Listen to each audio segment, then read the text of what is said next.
So for dinner tonight we had cauli mash, so basically kind of like mashed potatoes, only made with cauliflower. I love this side, and I love it with things like meatloaf or hamburgers. So anyways, I had a lot left over, so what I did is I just divided it into 2 containers. These are glass containers that can go in the freezer. I've labeled it with a strip of washi tape and a Sharpie so that I know what this is, and of course the date. So these will go ahead and go into the freezer for a quick side dish for the summer. Okay, so here I have some ground beef. This is going to be for dinner tonight. We're making hamburgers. And then I have all of the rest that are going to be made into meatballs. And what I did was I put it on my kitchen scale so that I would know how much meat to actually portion out for the recipe that I have for my meatballs. So I'm going to go ahead and do that. I've got one more package of hamburger in the freezer, and I'm going to make that into patties as well. But I'm going to go ahead and take care of this first.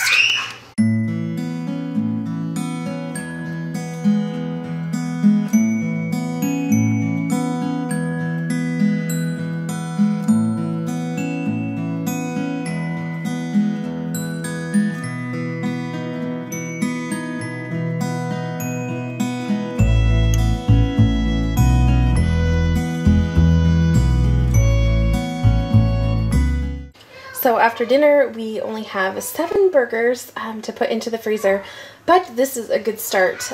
This will be a meal, maybe a meal and a half, kind of leftovers for my family. I went ahead and bagged up some Italian sausages for the freezer. We love these as a meal. We also love to slice them up and put them in things like pasta.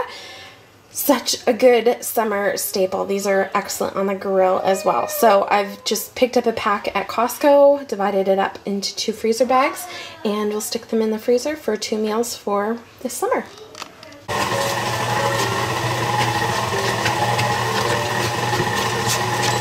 Okay, so here is a look at my meatballs. So what I did is I just sat down at my dining room table, put on my iPad to watch some YouTube, and I just sat down and rolled meatballs.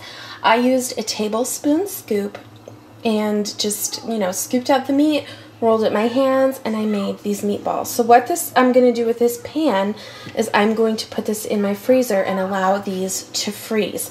Basically a flash freeze sort of process. So once they're nice and frozen, I will actually stick them just directly into a Ziploc bag and then put them into my freezer that way.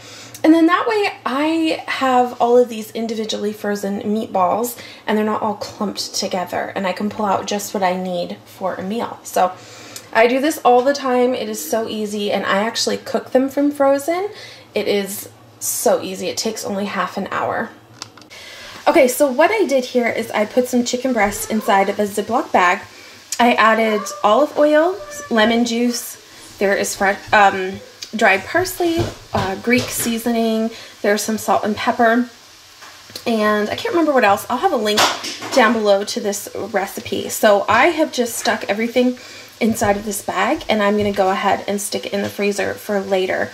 I love the idea of having marinated chicken kind of all ready to go, and all I have to do is throw it in the oven. Now, you could actually marinate this overnight, cook it, and then put it in the freezer so that you can pull it out and, just have chicken already cooked. But I think I'm going to leave it this way and just cook it when the time comes. I think that just will be a little easier for me. So in the sink here, I've already got the grapes. I have some cool water in here. And then I've also used some drops of wild orange essential oil, and then a blend from doTERRA called On Guard. On Guard is really great for getting rid of any nasties. It is a disinfectant, so it's really good for your fruit and produce.